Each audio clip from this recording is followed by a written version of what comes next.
My name is Londiwe Mosito, and I am the event specialist at BDO South Africa. Before we start, I'd like to briefly introduce BDO. So we are one of the largest accounting firms in the country with a revenue of 1.8 billion rand. And we have more than 2,000 professionals across 7 South African offices.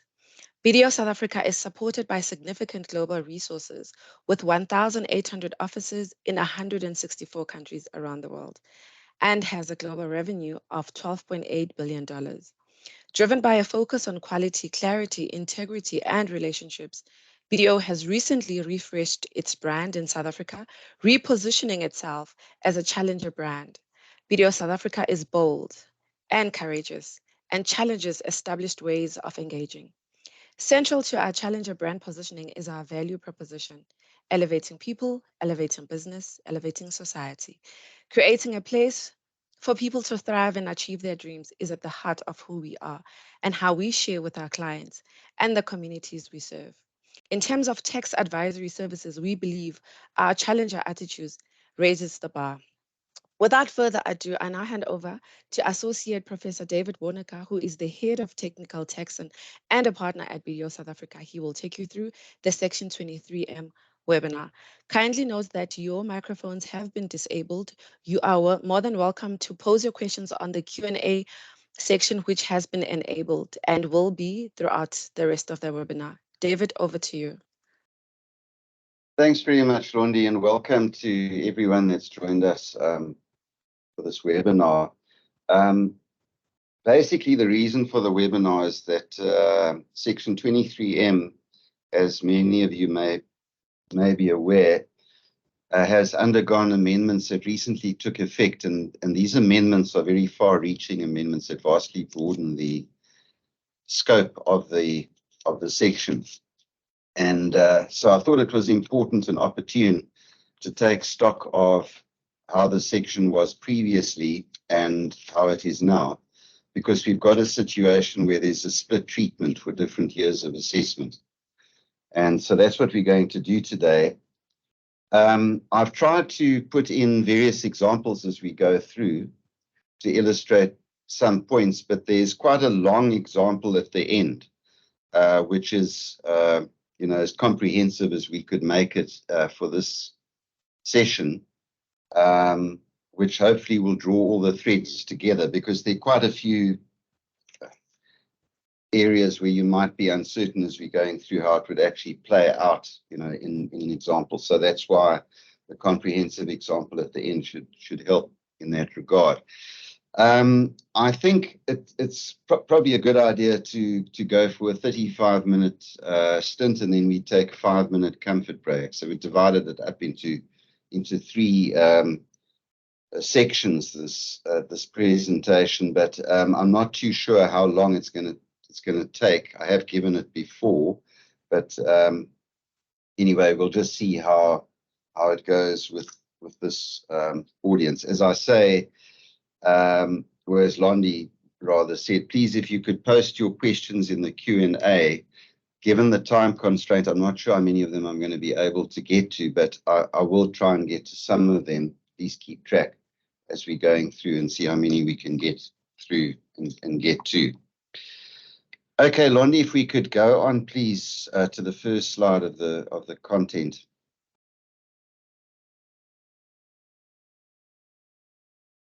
Okay, the next one, please.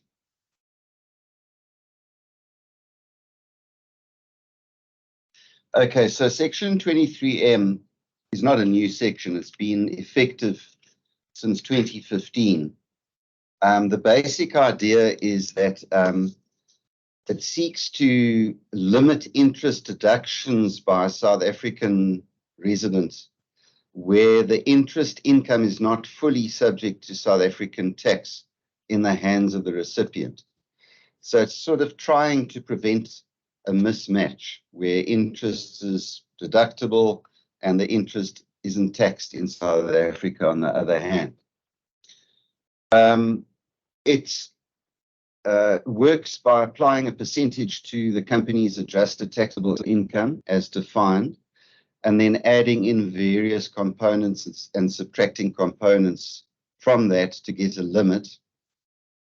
And as I mentioned earlier, we had these very vastly broadening amendments that were enacted in 2021.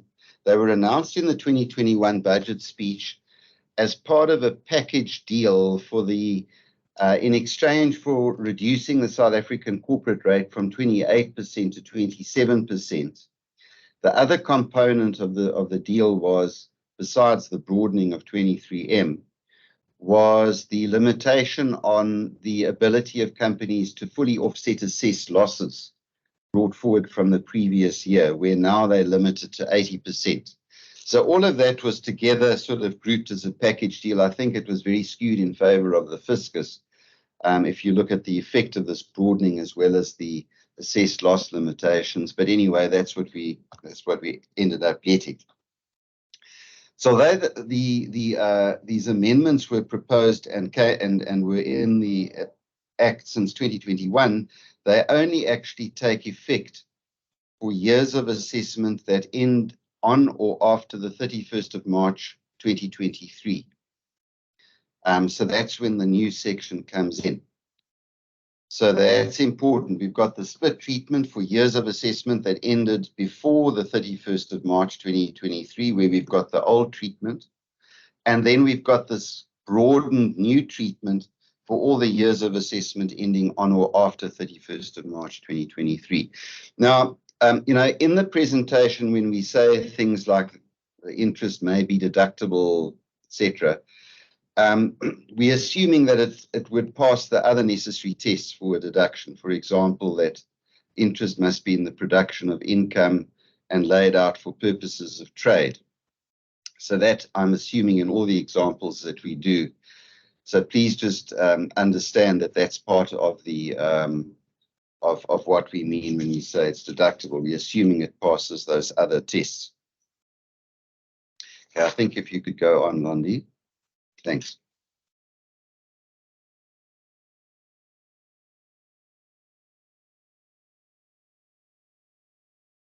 So if we look at the old rules, so these now apply, for example, for years of assessment ending on the 31st of December 2023, as well as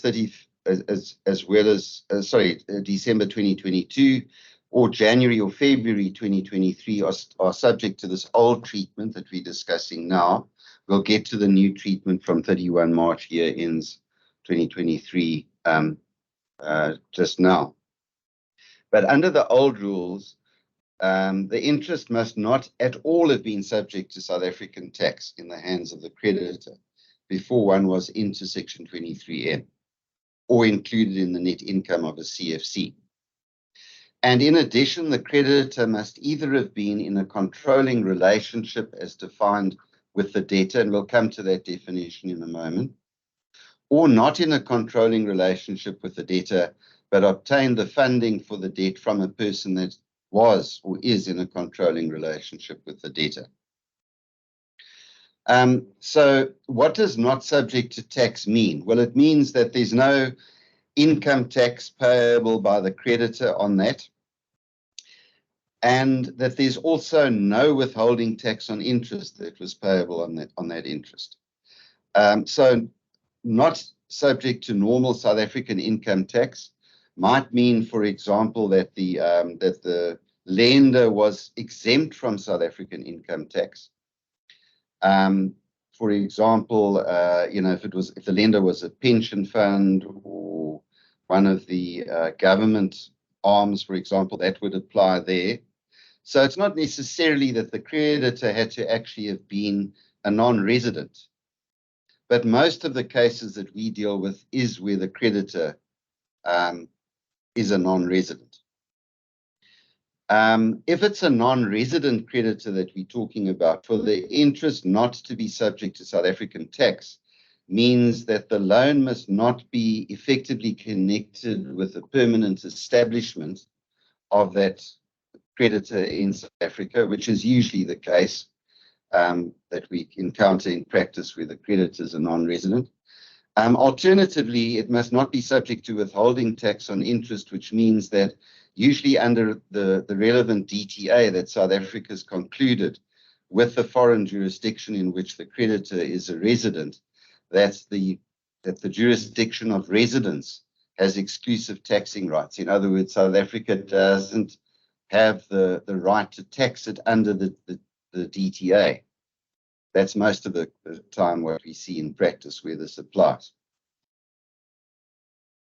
So the sort of overall formula, and we're going to come back to the slide quite a bit as we go through the presentation, overall sort of formula, if you like, against which you test the interest that could be subject to Section 23M to see if you've got enough in the kitty, as it were, to deduct it, is that you start off by taking the total interest received by or accrued to the debtor.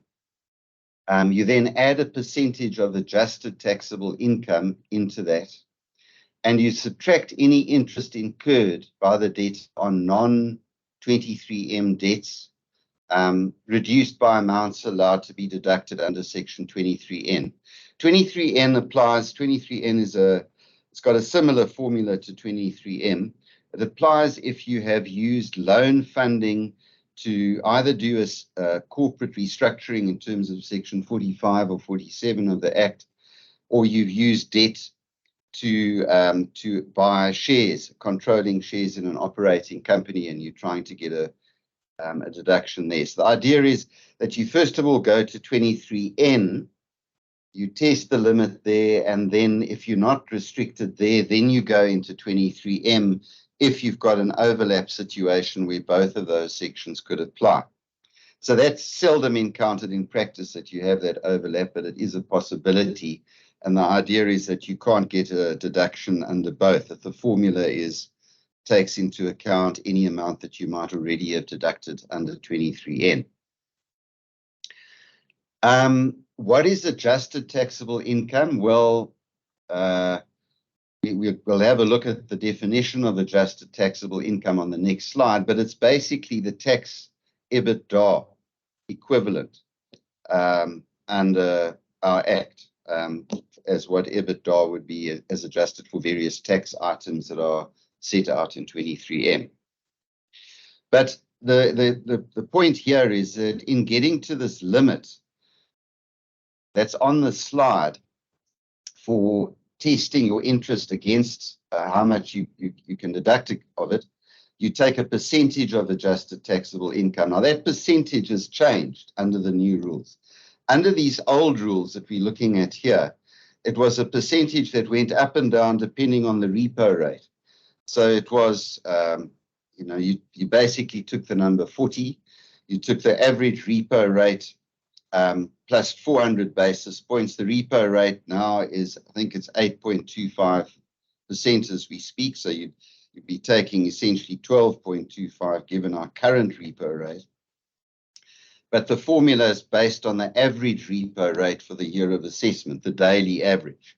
So it's not just the current one you take, over the year of assessment that you're dealing with what the average was. But if it was, just for comparison purposes, you'd be taking 12.25 if it was the repo rate as it is now over 10, and then multiplying that by the adjusted taxable income. So you'd be sort of sitting with about 48%, as it were, of adjusted taxable income. As things are now, and that percentage is going to reduce quite drastically to 30%, as we'll see in the slides that are coming up. So let's move on to the next slide, which sets out this adjusted taxable income. That's basically your starting point is taxable income before applying Section 23M. You then subtract any interest income that was received or accrued. You subtract any CFC income that was included or might have been included under Section 9D. You subtract recoupments on capital assets. And then you add in various things. You add interest expenditure that was incurred.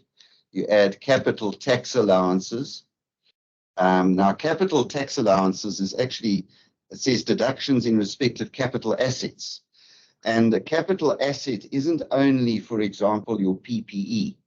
It would also be things like debtors allowances, so doubtful debts, and even actually, I think this is probably unintended, But bad debts, strictly speaking, your bad debt Section 11I allowance can come in there as a capital tax allowance, which then gets added back and increases the formula. Assessed losses or balances of assessed loss that were set off are added back. So the idea is simply that you get to the position before taking into account any assessed losses in your adjusted taxable income. So if your taxable income before applying Section 23M had taken into account an assessed loss, by subtracting it, you then add it back in over there. So you sort of eliminate the assessed losses that might have been taken into account. REIT qualifying distributions that are deductible by REITs in determining their taxable incomes, they get added back in as well. So in other words, the idea is that REITs aren't disadvantaged by being under the regime where they subtract their distributions that they make, their dividends, in other words, when they calculate their taxable incomes, that you add it back in into the formula for 23M. Okay, so I think if we could just go back to slide 4.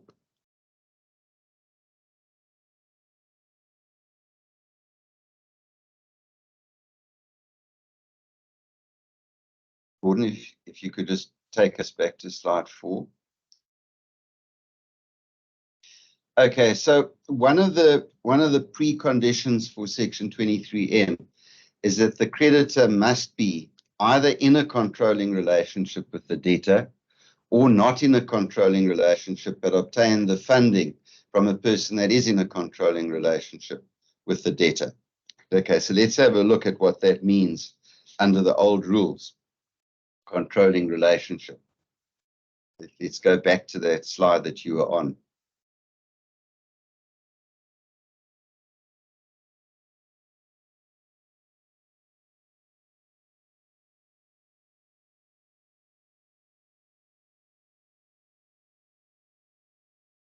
That's the next slide.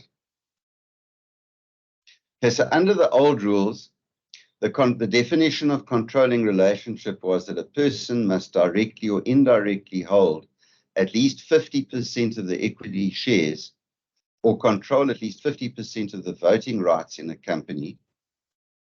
Now, just as a matter of interpretation, this isn't set out in the Act, but I think that when one is looking at this concept of controlling relationship, if, let's say, party A is in a controlling, or if party A is the one holding the shares, for example, or the voting rights in B, so A controls B, then B is also in a controlling relationship with A.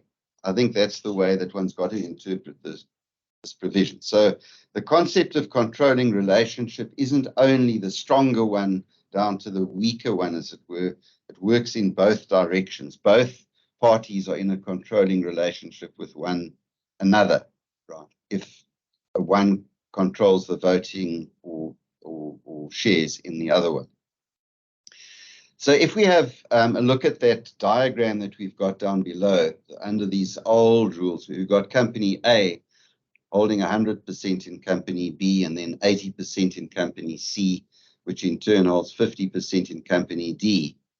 Then what we'd say is that A is in a controlling relationship with B and C by virtue of direct control of at least 50% of the equity shares or voting rights, you could look at them as well, in each of those companies. So then it means that B and C are also then in a controlling relationship with A. We'd say that C is in a controlling relationship with D because C holds at least 50% of the equity shares or voting rights in D. So therefore, D must be in a controlling relationship with C. A is in a controlling relationship with D, and this isn't totally intuitive, because it indirectly controls at least 50% of the voting rights in D through its control of C. So although you look at A and you look at C and you look at D and you say 80 times 50 is 40, it's not 50, etc. The point is that when you're looking at voting rights as opposed to participation rights or equity rights, that company A does actually control 50% at least of the voting rights in D, because it controls C. So because it controls C, it's almost as if you switch back to 100 when you look at the voting situation going between C and D. But importantly, under these old rules, B is not in a controlling relationship with C or D, because it doesn't directly or indirectly hold at least 50% of the equity shares or control at least 50% of the voting rights in C or D. And if you apply that test in reverse from C or D back to B, you get exactly the same result, that there's no controlling relationship between B and then C and D. Let's go on.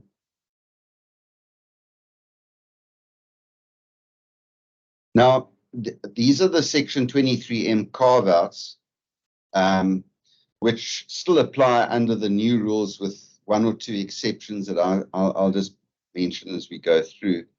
The first one is what one can call the kind of low interest carve-out, but it's got to involve a foreign bank, essentially, where the creditor funded the debt with funding granted by a lending institution. And the definition of lending institution in 23M only at this stage takes into account foreign banks, foreign lending institutions. It doesn't take into account South African banks.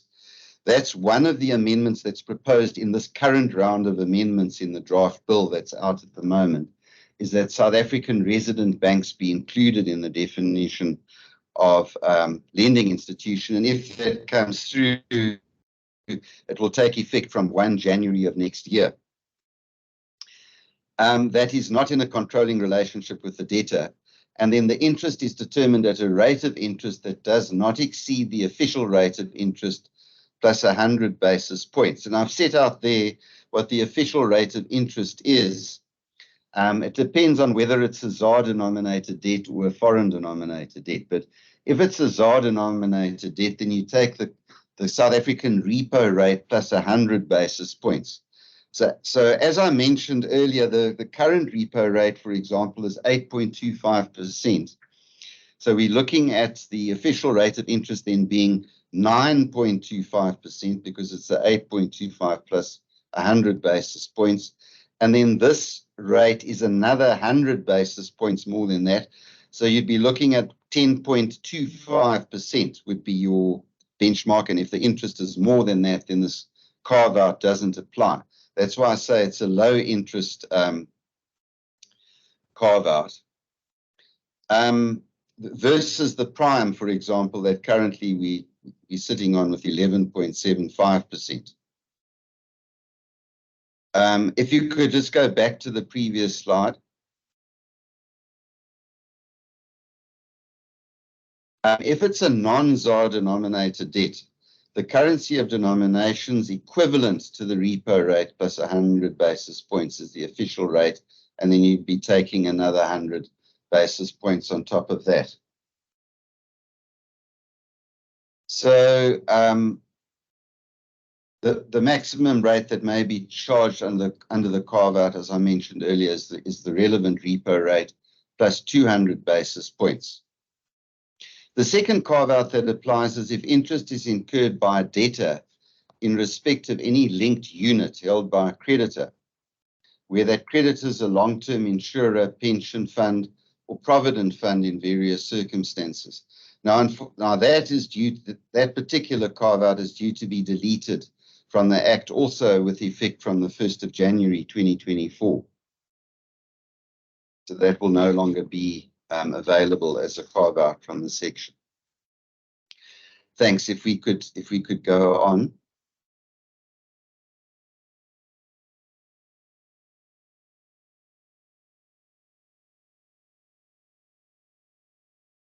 So if we now look at the new amendments and we see how they impact on things, the first thing to note is that this is, as I said, it was a part of a package deal to broaden the tax base, but it's also sort of aligned very loosely with the recommendations on the OECD action item 4 on the limitation of interest deductions. It's not entirely aligned. It's different in many respects, but there are similarities here. And South Africa is not a member of the OECD, but it does follow many of the OECD guidelines. And this 30% that is being proposed is actually on the higher end of things. For example, the OECD recommendation was that the threshold could be 10% up to 30%. So, South Africa has chosen to apply the 30% to sort of allow the higher percentage under the new rules to be subtracted. If we could just go on to the next slide.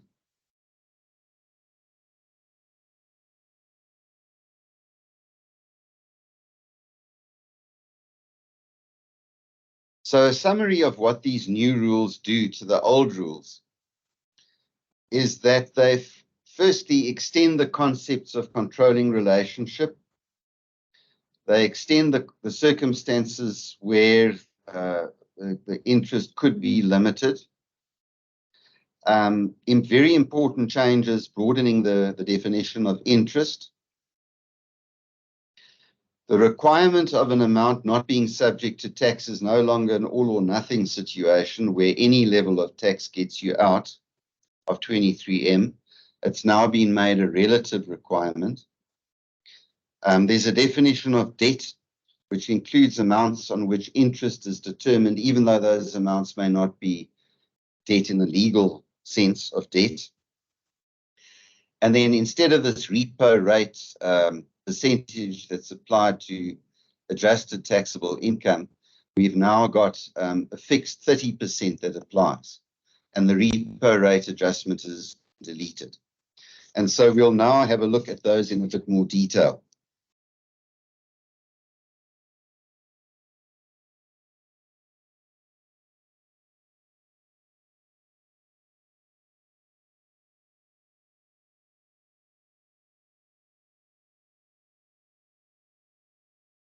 Gordon, please could you advance the slide?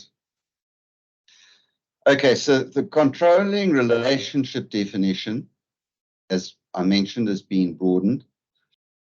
It's the same rule as we had before. That hasn't been tinkered with, but there are extensions to it. Now we also take into consideration the interests of persons who are connected persons in relation to the creditor. So under the new definition, a controlling relationship now arises if a person, whether alone or together with one or more connected persons in relation to that person. In other words, alone or together with means that the person holding a loan must hold at least one share or voting right themselves to say that alone or together with other people that you hold more than 50%. Or situations where the person doesn't have to hold any shares themselves or voting rights at all, simply connected persons in relation to that person, directly or indirectly hold at least 50% of the equity shares or can exercise at least 50% of the voting rights or participation rights in the debtor. So that's quite a broad extension, and we'll have a look at how that impacts on that previous corporate tree that I put up earlier in a moment. And we've also got this concept of participation rights, in addition to equity shares and voting rights. Participation rights are the right to participate in the profits or capital of a company, and that presumably is intended to catch situations where there might not be equity shares, and what one does in that situation. So if we go to the next slide, just to illustrate, so remember what we said under the old definition of controlling relationship, we said that B wasn't in a controlling relationship with C or D or vice versa. But now if we look at the definition of controlling relationship, we find that B is in a controlling relationship with C, because A, which is a connected person in relation to B, directly holds at least 50% of the equity shares or voting rights for that matter in C.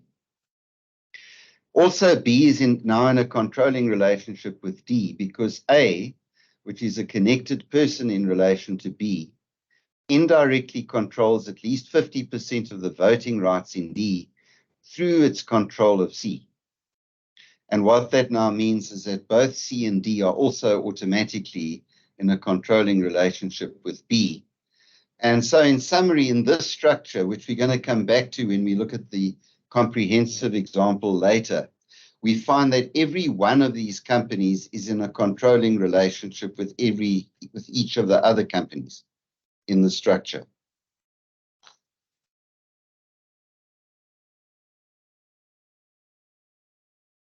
So the extension of triggers for Section 23M, which also is quite scary in its scope, as we'll see in a moment. That under the old rules, remember that Section 23M was triggered where there was a flow of interest from a debtor to a creditor that was in a controlling relationship with the debtor, or to a creditor that was not in a controlling relationship with the debtor, but where the debt was funded by a person who was in a controlling relationship with the debtor. Under the new rules,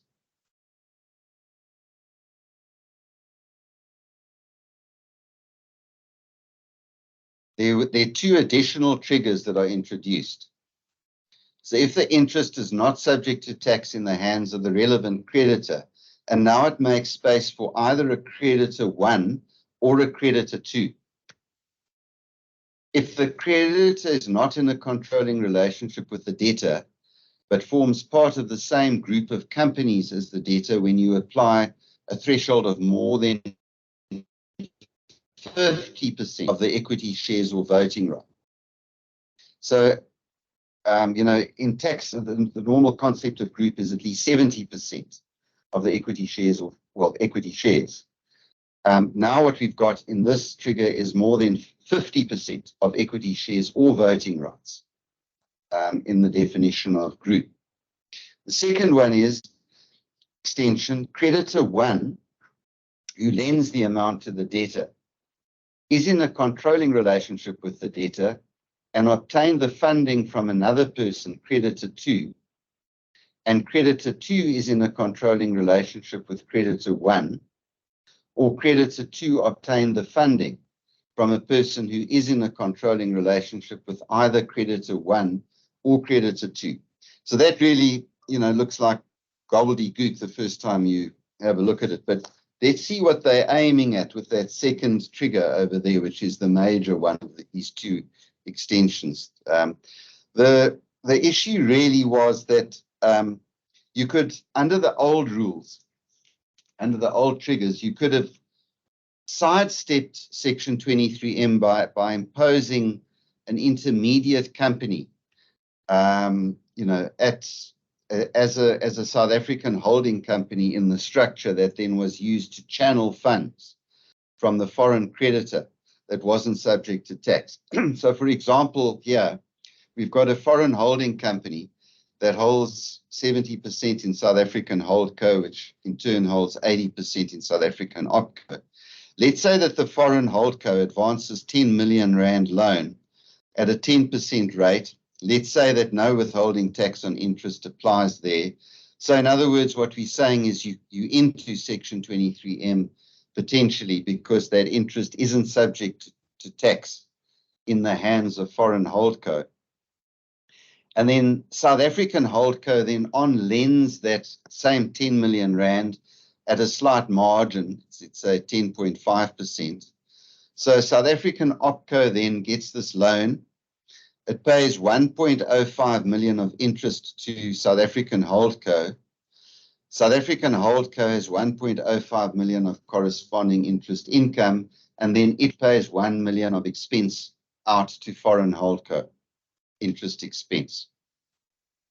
So under the old rules, the thing is that if you apply the Section 23M at the level of SA Holdco, which is, of course, where you had to apply it under the old rules, because it was at that level where the SA holdco paid foreign holdco, where there was the interest that wasn't subject to tax.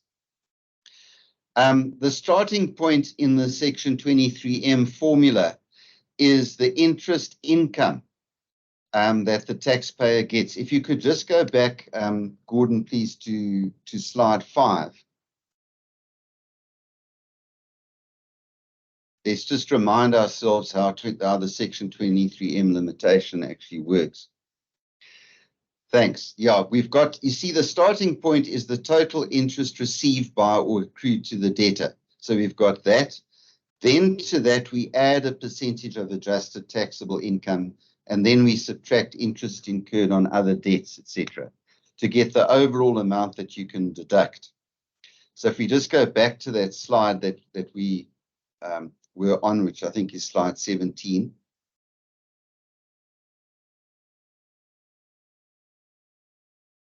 So if we now apply that at the level of SA Holdco, you see the thing is SA Holdco has got 1.05 million of interest income to kickstart that formula.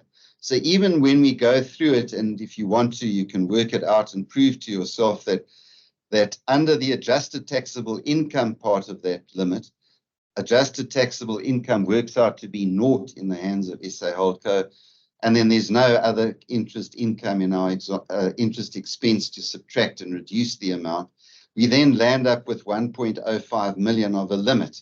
So we can then fully deduct the 1 million of interest expense that SA Holdco has when it pays foreign holdco. So effectively, by interposing SA Holdco, we've been able to sidestep Section 23M. If we go to the new rules, and I'll take a break after we've just worked through this part of it. If we look at the new rules, now we find that the Section 23M limit is triggered at the level of SA OPCO. So it actually goes down a level now. Because when you work through the new triggers, we find that SA Holdco, which becomes creditor 1, is in a controlling relationship with SA OPCO. And SA Holdco obtained the funding for the debt from a person who is foreign holdco, which now becomes creditor 2 in the sort of scheme of things, that is in a controlling relationship with SA Holdco, creditor 1, and the interest incurred is not subject to tax in the hands of foreign holdco, creditor 2. So now the thing is that you've got to apply 23M to that loan going from SA Holdco down to SA OPCO. So you've got to apply it at that level and at the SA Holdco level. When you apply it at the SA Holdco level and you work through it, you find that you've got the same situation as you had before. You've got the 1.05 million interest of income. So it doesn't apply, 23M doesn't apply at the SA Holdco level, same as it did under the old rules, but it does apply potentially at the SA OPCO level. And so what now we've got is a situation where it's much more difficult to identify the times in which Section 23M could apply, because it's not simply a matter of looking at where you have a loan from a non-resident into a resident, for example, at that level. You've now got to potentially go down levels within group of companies where you could have it applying lower down. Could apply between, as we've got here, in a situation where we've got a loan between South African residents, and it applies even to that loan. Okay, I think let's take a 5-minute comfort break there, and then we'll start off again at 9:44.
Sorry, David, you're on mute.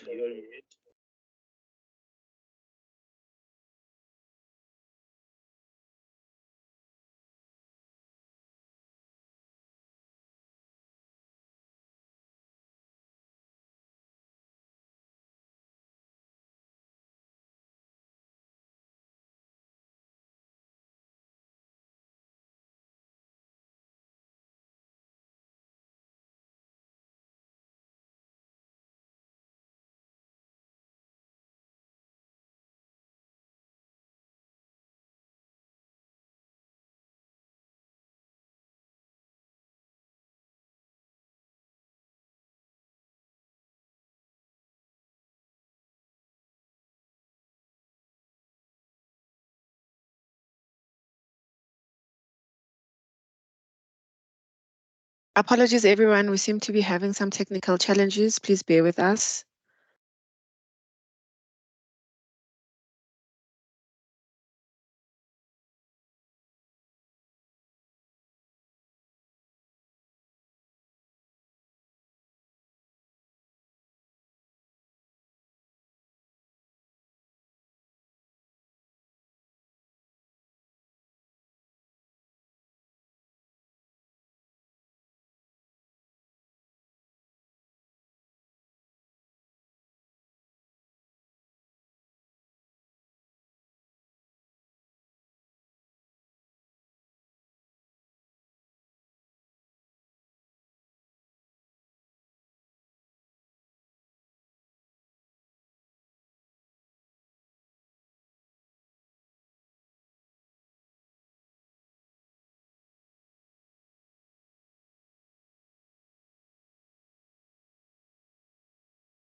But apologies for that, folks.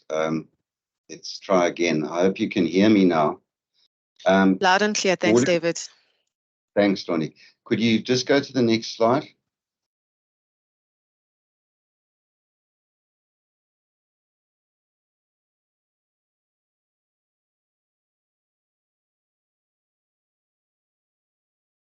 Okay, so under the old rules, any level of tax would be sufficient to regard the entire amount as being subject to tax. So if you had a 5% withholding tax rate, for example, you are out of Section 23M, didn't apply at all. Now what we've got under the new rules is it's a relative requirement. So the standard withholding tax on interest rate is 15%. So if you've got a rate of 5%, it essentially means that, for example, 2/3 of the interest is regarded as not being subject to tax and only 1/3 is. So we've got that type of relative situation. Gordon, if you could just go on.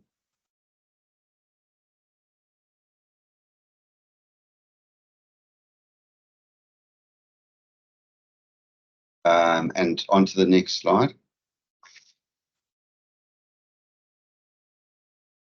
So under the old rules, let's say that we had now 1 million rand of interest on a loan owing to a parent foreign company. Let's say that withholding taxes are validly applied at a rate of 5% in terms of the applicable double tax agreement.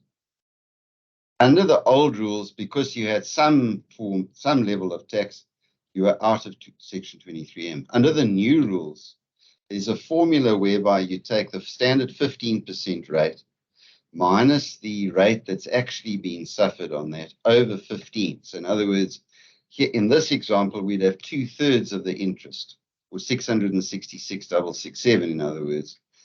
That much is regarded as not subject to tax and thus potentially subject to the limitation. The other 333,333 is not subject to the limitation, and therefore you could deduct it, subject to the other tests that we spoke about earlier. But it's not in the 333,333 isn't brought into your Section 23M computation of an amount that might be limited. We've got a definition of debt. I don't think this is as earth-shattering as some of the other amendments that we've got, but basically, I think it's intended to cater for situations where you might not have a debt in a legal sense, but in terms of the expanded definition of interest that we're going to look at next, this is a technical amendment that was intended to ensure that although that the type of things that they've now included in interest would be regarded as being a debt, because you've got to have a debt owing under Section 23M for it to apply in the first place. But as an example, we've got the notional principal amount under an interest swap agreement per Section 23K is deemed to be a debt, even though it's a notional amount. So if you have an interest swap agreement, the interest swap amount is included in the definition of interest. But because it's worked on a notional principle, they needed to introduce a definition of debt. And I think it's the same principle that applies with regard to finance leases as well. We could go on.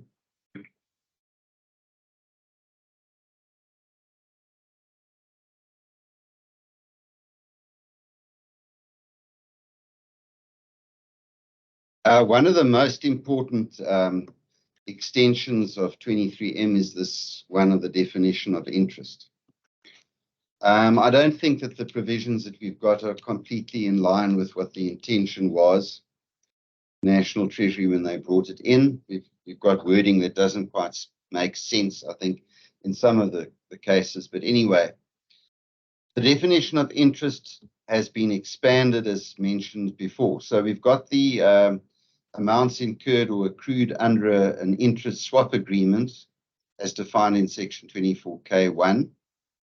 We've also got finance cost elements that are recognized for purposes of IFRS 16 under finance lease arrangements that are now also deemed to be interest. Now, that's quite an interesting thing because, pardon the pun, because the finance cost elements are not amounts that would be deducted themselves for tax purposes, because if you've got a lease, what you deduct for tax purposes is the lease payment. The finance cost element is a subtraction in your accounting income statement, but it's not something that is subtracted when you're calculating taxable income, as I say. But I think the idea being that you could structure agreements as basically finance leases between parties and sort of sidestep Section 23M if this extension to the definition of interest hadn't been brought in. I think a very big one as well is the foreign exchange differences. So foreign exchange differences are now included in the definition of interest. Specifically, foreign exchange differences that are taken into account in determining taxable income in terms of Section 24I3 and 10A. Now, 10A is a section that allows a deduction to the extent that amounts are realized, but can also defer. You can defer foreign exchange differences, or you must defer them, if certain pre-requirements are met. If it's connected person, foreign exchange differences, at least some of the exchange item is long-term, for long-term nature, it's unhedged and so forth. But the important thing is that if an amount is deferred under Section 24I10A, in other words, it's not realized, then it has not been taken into account. So it doesn't come in here if it's deferred. It's only ones that are actually form part of your taxable income calculation, if I can put it that way. Foreign exchange items that are then taken into account as interest. Amounts treated as interest under Sharia compliant financing arrangements also included in this expanded definition of interest, but hybrid interest that constitutes a dividend in specie under Section 8F or 8FA is excluded from the definition of interest. Okay, I think if we could move on.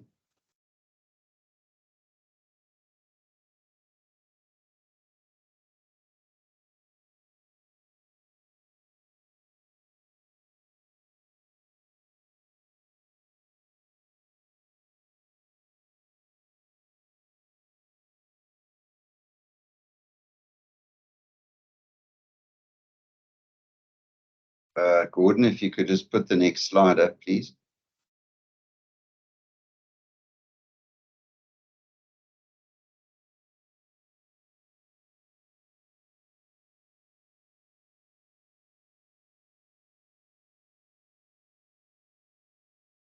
Yeah, thanks.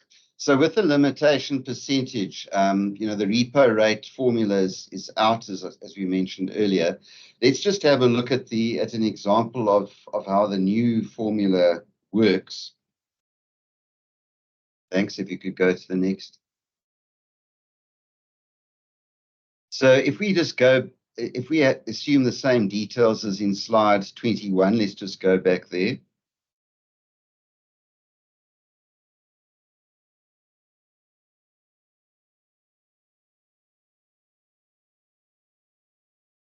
Thank you. Yeah. So the scenario in this slide is that a debtor incurred interest of R1 million on a loan owing to its parents. We said that withholding tax 5% validly applied to the interest.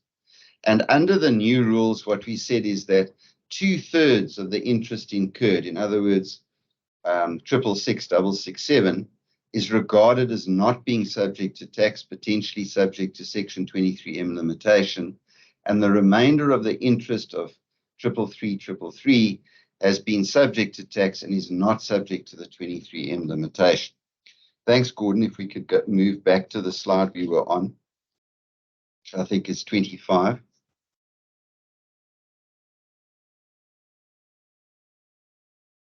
So given that background, the further information we're supplying is the debtor company's adjusted taxable income. Let's say it's 800,000 Rand. Let's also assume that the debtor company had no interest income for the year and had no other debts.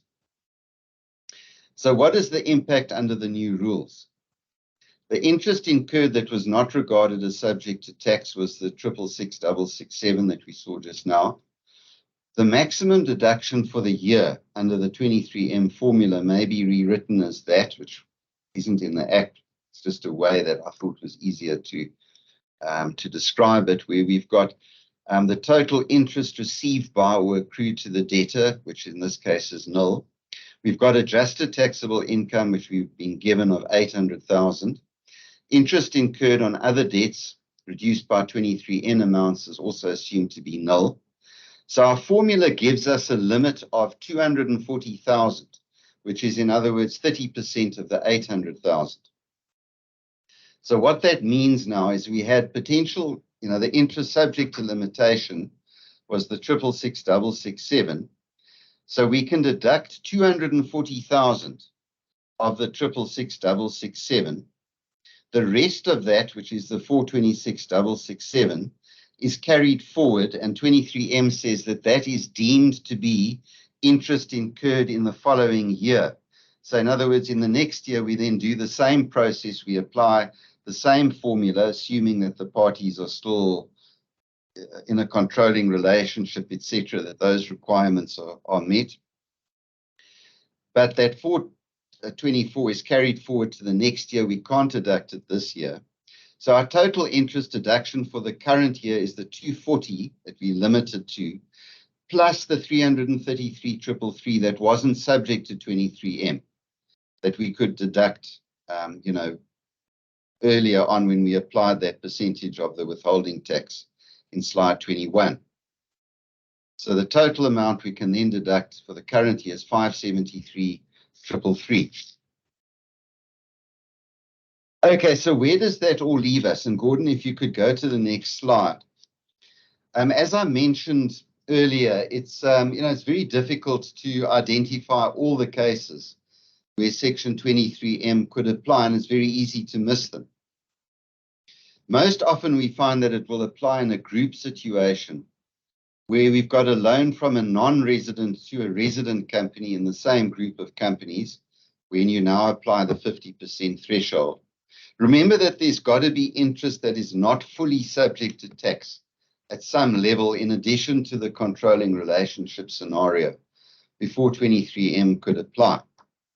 But the tricky thing now comes in that you've got to not necessarily just stop with the first South African resident debtor company in a group situation. You've got to go down further levels to see if if further companies in your group organogram don't then become subject to a 23M limitation.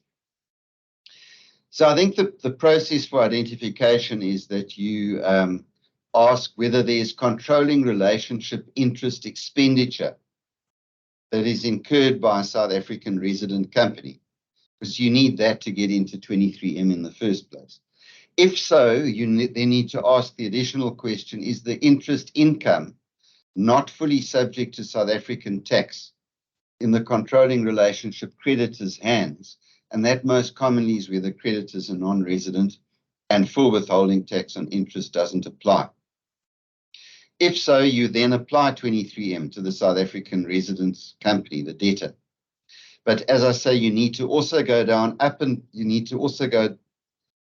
and up in a group situation to see if you're not impacted more broadly by those expanded triggers for Section 23M. And so we've got the difficulty now that is created by the new rules in identifying the 23M situations where it could apply. We've also got a lot more complexity in the calculation process itself, where one has identified that it could apply. So what I did is I drew up a sort of methodology for the application of Section 23M, which I've set out on 2 slides. Gordon, if we could go to the next slide. It's quite long, but I think it's quite comprehensive. So the first step is controlling relationship interest expense subject to limitation. You need to calculate that firstly.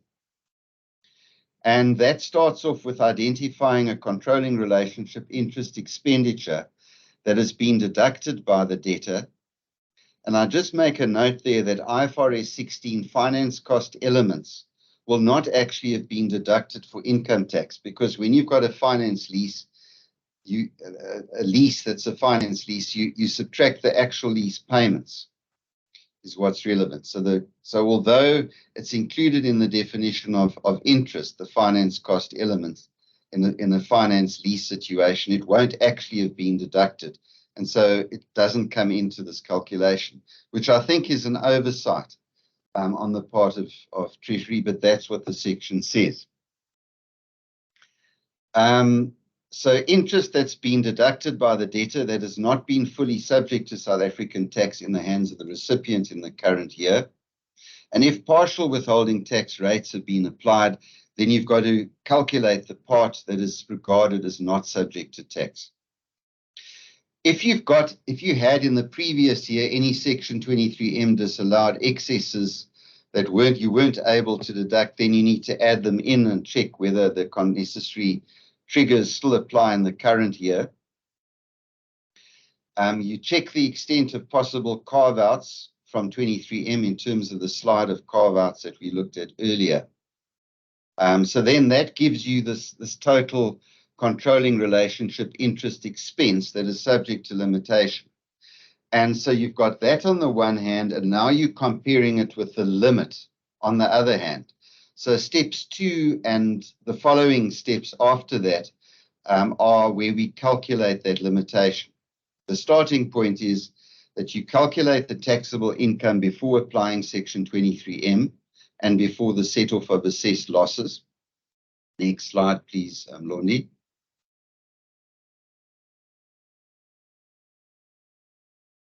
You then calculate your adjusted taxable income. You calculate all the interest received or accrued to the debtor that forms part of taxable income, whether arising from controlling relationships or not. You then take 2, which was on the previous slide, if we could just go back there briefly, which was your taxable income before applying 23M and before assessed losses. So you take that taxable income and go back to the next slide.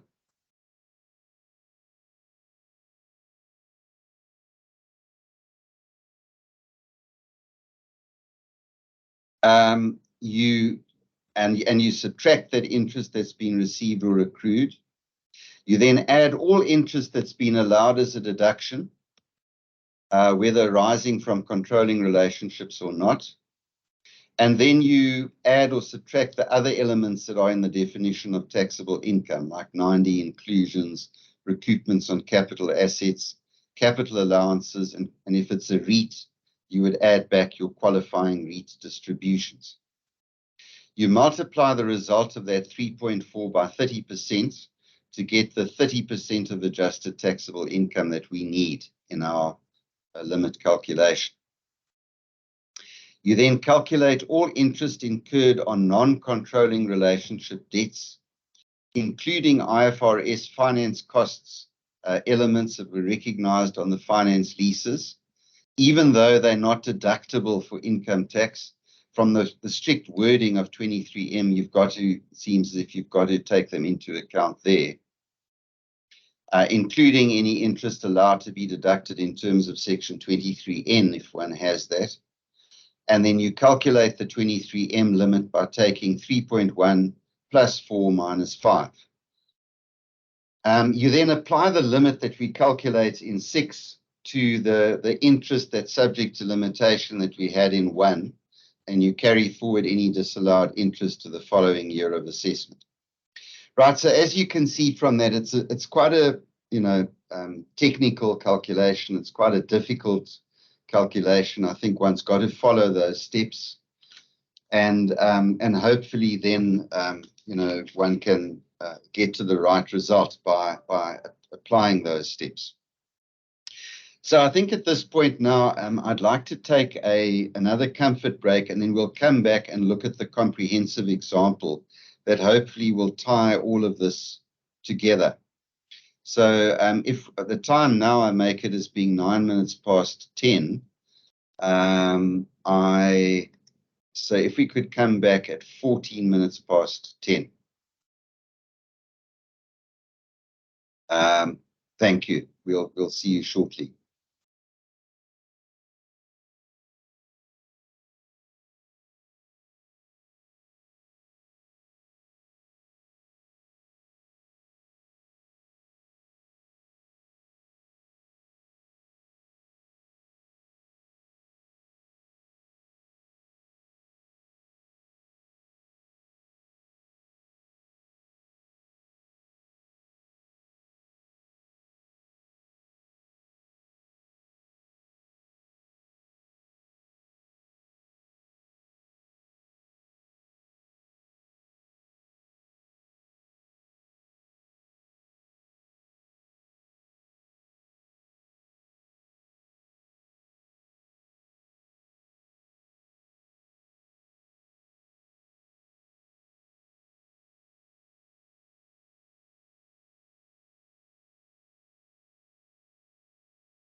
Right, welcome back, everyone. Gordon, I'm going to ask you if you could go back to slide 14 before we look at the example.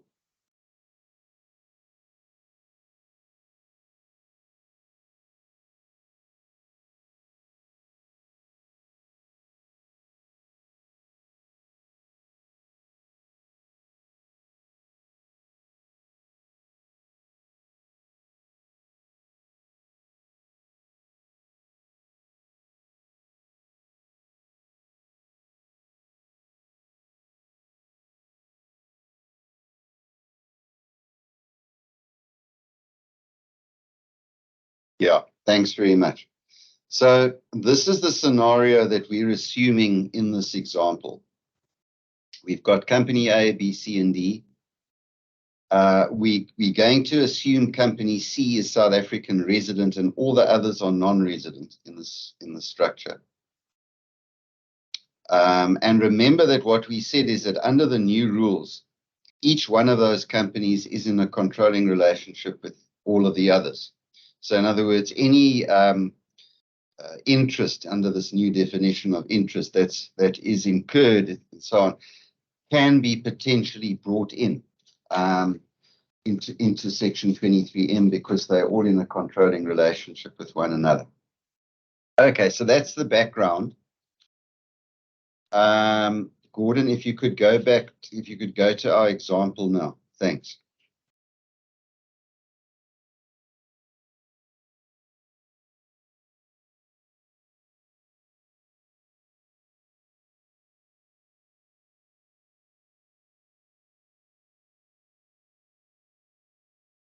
Yeah, thanks very much. So that was the same structure as per example slide 14 that we just looked at. We obviously the seminars to talk about mainly the new rules. So we're assuming that this falls into the new rules. The year of assessment ended on the 31st of March 2023, and we're looking at company C now, the South African resident. Its statement of financial position included, among others, the following items. So we had current assets, we had a trade debt with company D. Long-term liabilities, we had a loan owing to company A. Current liabilities, we had a finance lease liability. And we had a trade debt owing to company A. Now, the first note is just really assumptions in the example. So we're assuming that that company C had other taxable income of 200,000 prior to taking into account all other information other than the information provided below. And we assume that there's no other interest or 24I amounts other than as specified below. We're assuming that all interest was incurred in the production of income and for purposes of company C's trade. So in other words, it would all be otherwise deductible apart from 23M. Assume any adjustments for purposes of section 31, in other words, transfer pricing, have already been made. Now, there's this ongoing debate between SARS and others as to whether one applies 23M before section 31 or after section 31. So what I'm assuming here is that, let's say that we go with the SARS view. I'm not saying that that's necessarily the correct view, but just for ease of this example, let's say that we take that conservative approach and we actually apply. So section 31 has already been applied, which is SARS's view that you apply section 31 first before going to section 23M. Assume no non-resident person is a permanent establishment in South Africa, because if the non-residents had a permanent establishment in South Africa and the loans or debts were effectively connected with that permanent establishment in South Africa, then the non-residents would actually be subject to tax on that interest or foreign exchange difference income, which means that it wouldn't then be subject potentially to section 23M. So that's just to take that out of the equation. Assume that none of the carve-outs out of Section 23M apply, which are found in Section 23M6, those carve-outs that we had on the screen before. And assume all items and amounts are fully compliant with IFRS and that interest has been correctly calculated in terms of Section 24J. So the IFRS comes in, for example, with regard to the question about IFRS 16, whether the finance cost elements, whether it's a finance lease or not, and so on. But it also comes in with regard to the classification of items between current and long-term liabilities, which becomes relevant, or current assets and non-current assets, which becomes relevant as to whether deferral of foreign exchange gains or losses would apply under Section 24I 10A. Okay, then Note 2 gives amounts that were incurred or accrued in relation to persons with whom C was not in a controlling relationship and who are also not connected persons in relation to C. So we're just giving some other stuff there: interest paid, interest received. Let's say we had foreign exchange losses and foreign exchange gains with non-connected persons as well, to throw into the mix. Then with regard to the current asset on our balance sheet, which is Note 3, the trade debt with company D as an asset, we had interest received of 11,000, and let's say that we had a foreign exchange gain of 2,000. Of course, that foreign exchange gain, because it relates to a current asset, wouldn't have qualified for any form of deferral under Section 24I 10A. If we just go a little bit up, Londi, so we can see what Note 4 was about again.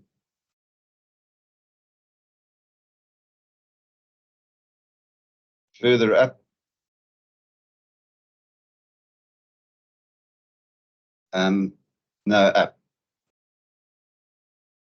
You're going down. Up to the top of the first page. There. Thanks. So Note 4 was a long-term liability that's owing to company A. Let's go down to the actual Note 4.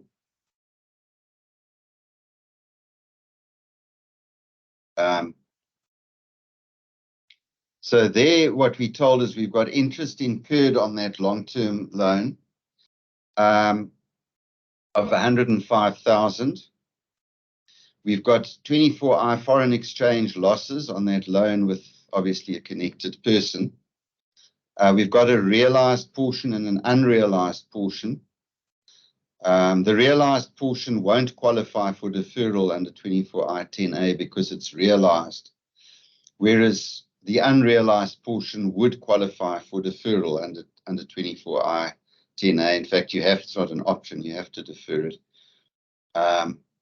And we also told that a 5% interest withholding tax rate was validly applied in terms of the relevant DTA. So what we're going to have to do there is when we get down to our interest that could be limited, we are going to have to calculate the portion that's not regarded as subject to tax.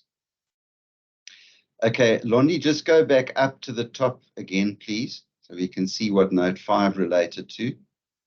Thanks. Yeah, it was a current, there we are. It's a current liability. There's a finance lease liability of 300,000. Let's just go down again to the actual Note 5. So there we told that there was accounting depreciation. Obviously, that's not claimable for income tax purposes because, as I said earlier, where you've got a lease, what's deductible for income tax is your actual lease payments. But we told that the accounting interest on the finance lease liability was 17,000 and the actual lease payments was 25,000, and that the finance lease was with a non-controlling relationship party. Just go up again to the top so we can look at what Note 6 applied to. So note 6 was a current liability. It was a trade debt with company A, owing to company A. Okay, thanks. Just go down to the actual note. We're told that the trade debt is interest-free, but that there's a Section 24I foreign exchange loss of 20,000. And I put that in just to illustrate that, you know, even if you have interest-free items, the expanded definition of interest, because it includes foreign exchange gains and losses, would potentially bring those within the ambit of Section 23M, the foreign exchange gains and losses. Of course, none of the 20,000 could be deferred because it was a current liability and not a long-term liability. Right, so what do we do now with all that information, 23M? How do we go about it? And if you follow the step plan, as it were, that I had on the previous slides, 27 and 28, maybe let's just go there, Londi, if you don't mind. If you can just take us to slide 27.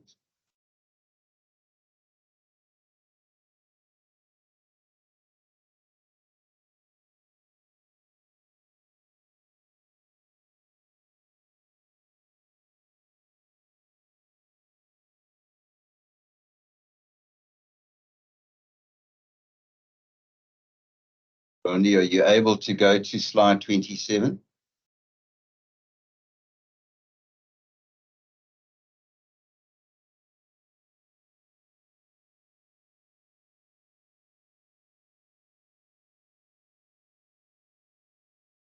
Thanks. So the starting point is calculating one, which is the controlling relationship interest expense that is subject to limitation. And so, you know, what we said there is you identify the controlling relationship interest that has been deducted, but just noting that finance cost elements of leases will not have been deducted, so it doesn't count. But that has not been fully subject to tax, and if there's a partial withholding tax rate, then you include the portion regarded as not subject to tax. We add any 23M disallowed excesses from the previous year. In this example, we told we don't have any, so there's nothing to add there. And then we check the possible extent of carve-outs from 23M, and we don't have those in this example, so there's nothing to exclude there. So that's basically one, and that's what I've done under the solution one in the example. And then in step 2, when we get there, we're going to then calculate taxable income before applying 23M and before the set-off of assessed losses. Okay, if we could just go back to the example.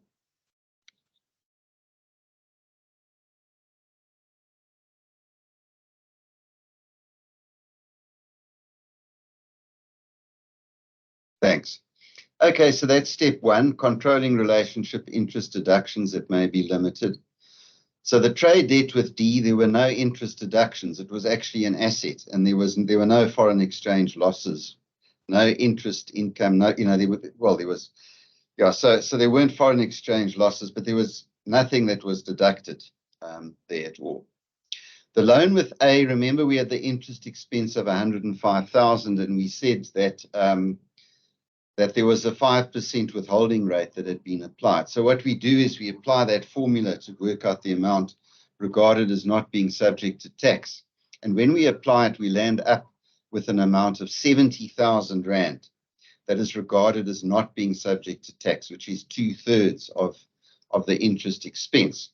And so what that means is we've got the other part of that interest expense, which is the 35,000, that we're saying is not subject to Section 23M limitation. In other words, that may just be deducted. You don't need to apply the limit at all.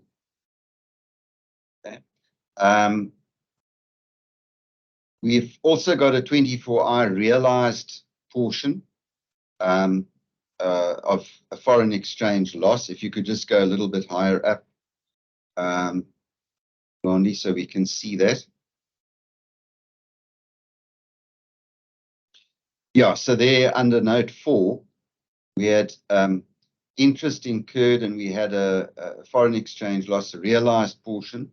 The unrealized portion is not being deducted, and so we therefore don't do anything with it. It's unrealized.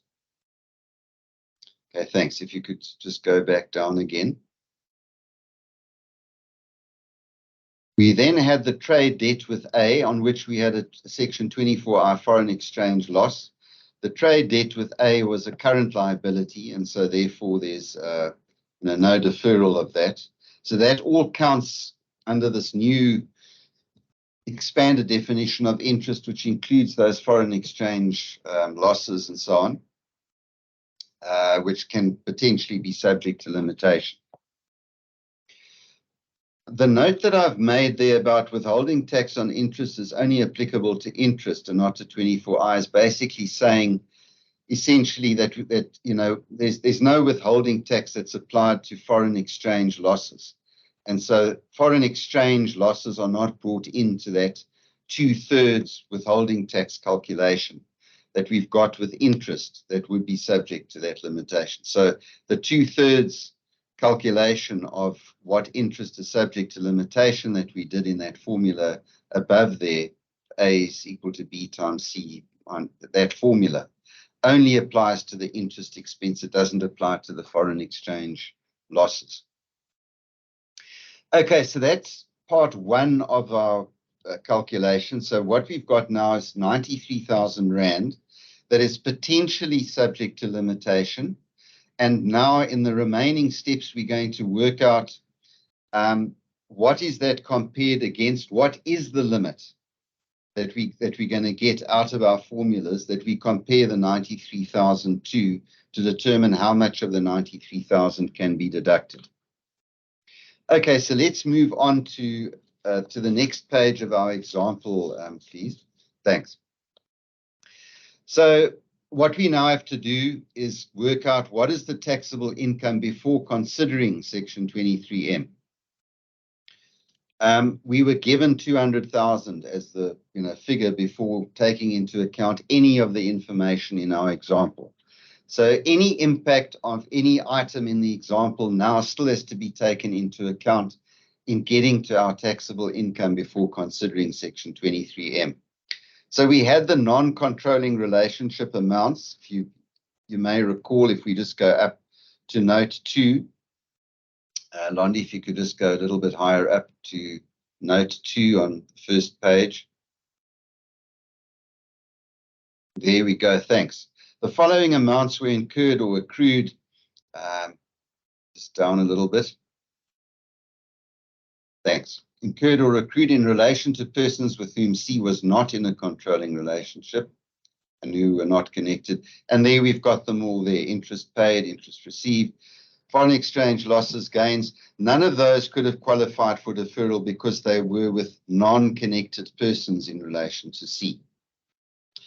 Okay, if you can just go back to down to the next page on the example. Okay, so all of those I've just then taken into account there. Then we had the trade debt with D. We had interest received. We had 24I gains in relation to that item, and that was current. So there was no deferral of gains there. We had a loan with A. The loan with A was a long-term liability. We had interest paid of 105,000, right? So remember, we took working our taxable income before considering 23M. The limitation of 105 down to 70 is part of 23M. So you would have deducted it in your normal tax computation before you got to 23M, the full 105,000. So that's why that's subtracted there. We also had a 24I realized portion of a loss, 3,000. In respect of the finance lease, and if you could just go up to the finance lease information, Londi, if you just on the first page, the finance lease information was note 5. Thanks. Just down a bit. There we are. Accounting depreciation that's not deductible for tax, so no effect. Accounting interest, no, it's not deducted. Tax computation, so it's got no effect. The actual lease payments is what's deducted, which is the 25,000 from a tax point of view. All right, so let's just go back down. Thank you. Okay, so there we simply subtract the actual lease payments of 25,000. The trade debt with A gave rise, it was interest-free. It gave rise only to a 24-hour loss of 20,000, no deferral because it's current. So taxable income before considering 23M is 56,000. Okay, so what we now do is, using that taxable income before 23M, is we work out our adjusted taxable income calculation. So if you could just go down a bit.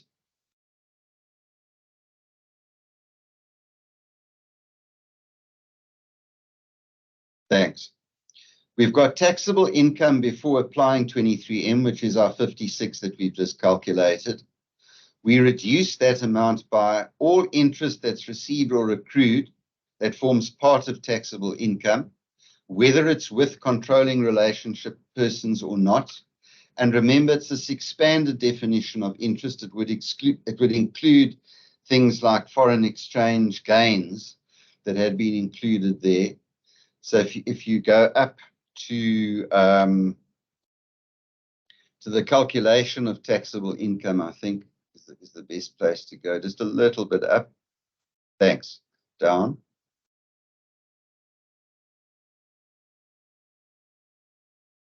Further down. Thanks.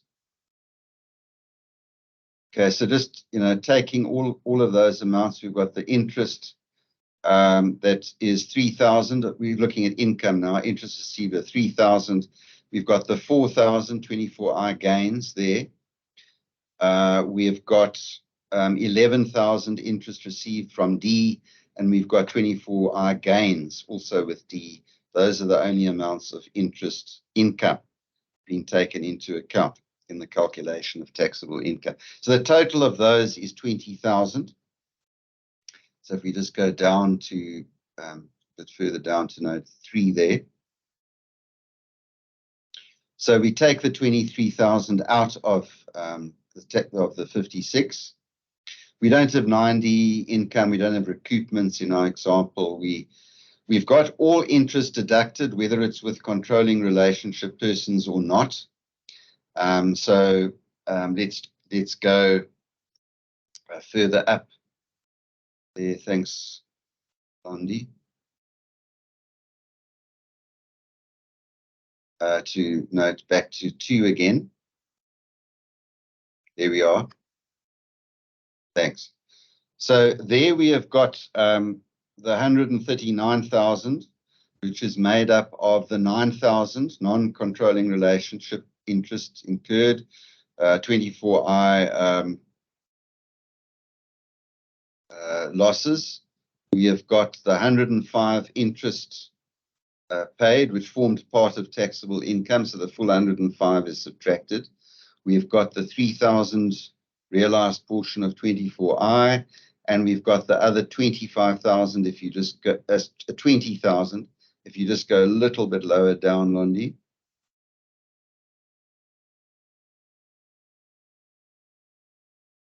There, the 20,000 trade debt with a 24-hour loss. So that totals 139,000. And if you just go a bit lower down, Londi, then we'll see that the 139 is then added back in. We don't have any of those other amounts, so we've got adjusted taxable income of 175,000. We now take 30% of adjusted taxable income, and we get 52,500. We then need to calculate the interest that's incurred on non-controlling relationship debts. So this is interest expenditure that we have, deductions, the expanded definition of interest. So non-controlling relationship debts, we've got the 9,000 plus the 2,000 per note 2 above. Right, so that was, sorry, on the first page of the example, Andy. First page of the example. 2, yes, there. So we've got interest paid of 9,000 and the 24-hour foreign exchange loss of 2,000. While we're still on this page, the next item we're going to add is if you see note 5 there, we've got accounting interest on the finance lease liability of 17,000. Okay, thanks. If you could go back to the second page of the example, to note 5. Okay, thanks. So there we've got the 11,000 and we've got the 17,000.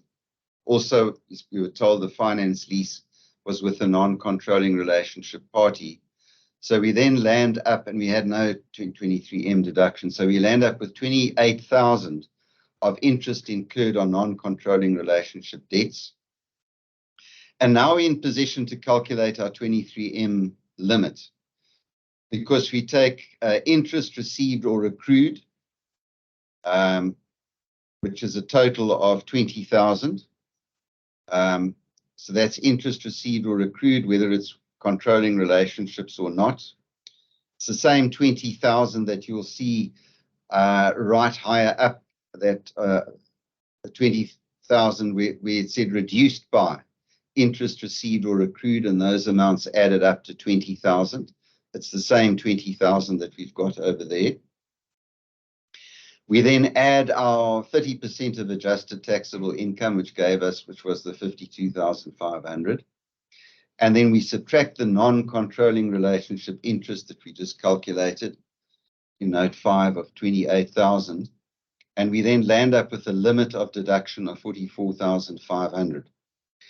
So in summary, what we've now got is that section 23M limits, remember that the amount that we calculated on the first slide was 93,000. That 93,000 of interest expenditure is limited to this limit of 44,500 that we just calculated. And the balance of that interest, which is 48,500, is now carried forward to the following year of assessment. And that carried forward amount is deemed to be interest incurred in that year when we apply section 23M again next year.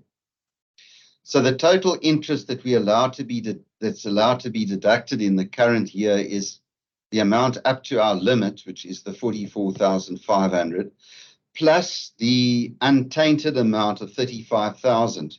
Remember that we had in 1, which was the difference between the 105 and the 70 that when we applied the formula for the withholding tax. We said 35,000 wasn't subject to 23M and it could just be deducted. So that's that 35,000 there, plus our limit of 44,500. So our interest deduction is going to be 79,500 in terms of section, well, that's the total interest that we're going to be allowed to deduct in the current year. So, look, I appreciate this example is quite intricate and difficult to follow and so on. Hopefully it will make sense to you once you've had a chance to work through it yourselves with the other slides that we'll share from the presentation. If you've got further questions on that, please do come back to me. I mean, I think another important point that I just want to make is if you need assistance with regard to figuring out what the 23M, what the implications of 23M are for your business, your group of companies and so on, please do reach out. We do offer that service. We can assist you to work out what potential impact you'd be facing. We can assist you with the calculation of this, these complex calculations with 23M as well. Please do reach out to us for assistance in that regard. I think that's just about all from me. I don't know if there's anything else in the Q&A that's come up that I haven't responded to. Let me just have a look. Is a 24C allowance also regarded as a capital allowance for the calculation of adjusted taxable income? I think 24C, I don't think it would be, because it refers to allowances on capital assets, and this allowance isn't on a capital asset, so I think that's not the case. If the company elects to pay full withholding tax on interest and not in terms of a DTA, would 23M still apply to another resident-controlled company in that group? There's a qualifying loan. I don't quite understand that. If a company elects to pay full withholding tax and not in terms of the DTA, well, I think the difficulty is, whether it's, I don't know that it's an election under a DTA. Certainly, you can withhold the full 15%, and then unless there is a revised application within 3 years made to SARS under the DTA, then the 15% stands. And in that case, I think it's correct that it would have been fully subject to tax. But I do have a problem where, for example, one simply withholds 15%, knowing that you're going to get the declaration and undertaking later, and then apply for a reduced rate. I think that one should take into account the rate that should be applied rather than what is actually done in the current year. But I must also say that the Act is a little bit ambiguous in that regard, and I think it does need amendment to clarify what's actually meant in that situation. In practice, how will you flow down the calculation in a group? Yeah, it is a bit problematic in determining, what funded what in many cases. One does have to concede that, and so how practical it is to apply. I mean, I think that the important thing is that the adjusted tax is that, that the onus here would be on the taxpayer to disprove, I think, that Section 23M was applicable rather than SARS having to approve it. So I think one's got to come up with a methodology that you stick to consistently when you're applying to show what funded what in terms of loans going down within a group of companies and so on. Okay, thanks very much for your attendance. I think I'm going to, I think the other things in the Q&A I'd already responded to, but feel free to reach out to me, separately if you'd like to engage further. Londi, can I give over to you? I don't know if you've got any other closing remarks that you want to make in terms of housekeeping and, CPD certificates and the like. If there's anything you want to say or clarify. Thanks, David. Well, thanks, David. Just from my we side, will thanks for attending, and I apologize for the connectivity issues that we had during the presentation. I certainly hope it's been of value to you. Thanks, David. And thanks everybody for attending the webinar. We will distribute the recording as well as the slide deck and the example that Professor David Warneke presented today to all the attendees. We'll pull obviously the attendee report and get your email addresses, and we'll send that accordingly. Thanks once again for attending. Thank you.